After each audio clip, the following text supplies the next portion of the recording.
বলছিল, মানে আমরা বলেছি ইভেন সেদিনকে লাস্ট প্রোগ্রামে বলেছি ডক্টর ইউনূসকে যে আপনি পারলে রুল করেন অথবা কুইট করেন। দেখেন এই সরকার তো, আমরা দুটো কথা সবসময় বলি সরকারের ব্যাপারে। আমার প্রশ্ন হচ্ছে মিটফোর্টের ঘটনার পরে তো আপনারা খুবই কঠোরভাবে আপনারা সমালোচনা করেছেন এবং এটি নিয়ে অনেক কথা বলেছেন।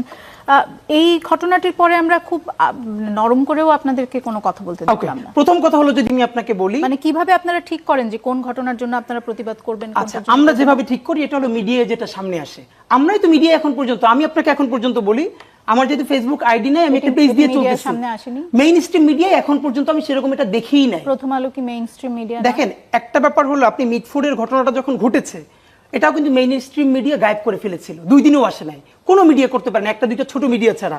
কিন্তু সোশ্যাল মিডিয়ায় ছড়িয়ে পড়ার পর তুমুল আলোচনা ফেলেছে। কিন্তু এটা আমার ব্যর্থতা হতে পারে, অজ্ঞতা হতে পারে, এইটা এখন পর্যন্ত আমার টাইমলাইনে আমি 2 থেকে 3 জায়গায়ও দেখি নাই। এর মানে কি এটা সিগনিফিকেন্ট না? অবশ্যই।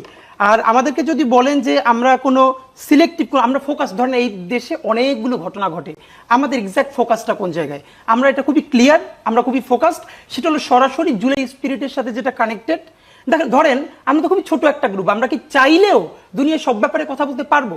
আমরা যদি সেটা বলি সেটাকে ওই জায়গায় রিচ করবে, সবার তো একটা জায়গা আছে। আপনারা কি তাহলে মানে পপুলিস্ট এক ধরনের, মানে যে বিষয়গুলো বেশি আলোচনা হচ্ছে সেই বিষয়গুলো? আমি আপনাকে 10টা বলি অন্তত যেটা আমরা কথা বলেছি, পরবর্তীতে কোনো না কোনো ভাবে সে জায়গা কাজে লেগেছে, এর একটাও পপুলিস্ট। আপনি যে বললেন যে জুলাই স্পিরিটের সঙ্গে, সরি আমি আপনাকে থামিয়েছি, মাফ চাচ্ছি, সেটি হচ্ছে যে জুলাই স্পিরিটের সঙ্গে যেগুলো সংযুক্ত আপনি সেগুলোর আপনারা কথা বলেন, এরকম একটি কথা বললেন।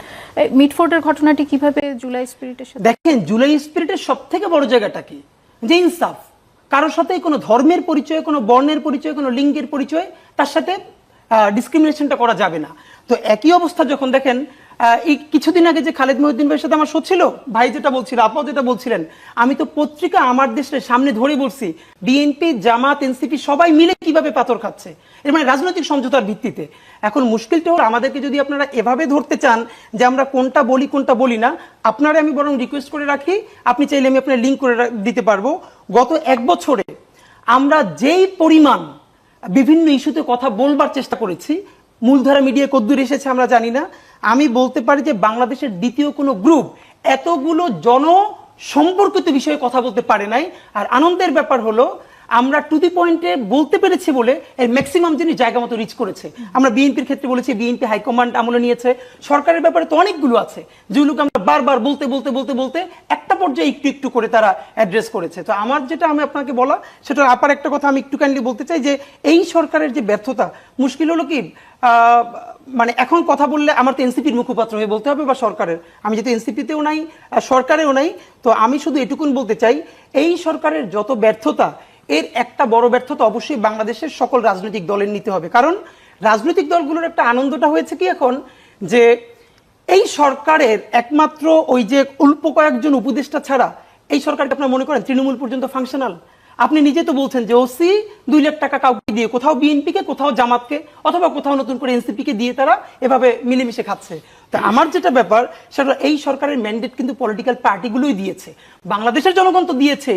রাজনৈতিক দলের আনন্দটা হলো যখন খারাপ কিছু হয় তখন বলে এই সরকার কেন গ্রেপ্তার করে না। একটা বলি, সরকার কিন্তু গ্রেপ্তার করেছিল, এমনও হয়েছে কোথাও কোনো থানায় গিয়ে বিএনপি, কোনো থানায় গিয়ে জামাত তাদেরকে ছাড়িয়ে আনছে। এখন আমরা একটা প্রশ্ন তো করতেই পারি, তাহলে সরকার পারছে না কেন, ছেড়ে দিচ্ছে না কেন? এইটা তো অবশ্যই সরকার তো ছেড়ে দিবেও, তাকে দিতে হবে। কারণ আমরা বলি ইতিহাসের সব থেকে জনসমর্থিত সরকার সে, প্যারালালি সব থেকে দুর্বলতম সরকারও সে। এখন এরকম দুর্বলতম সরকারকে তো আর লম্বা সময় তাকে ম্যান্ডেট দিয়ে রাখারও কিছু নাই। কিন্তু যেটা আপা একটু বলছিলেন,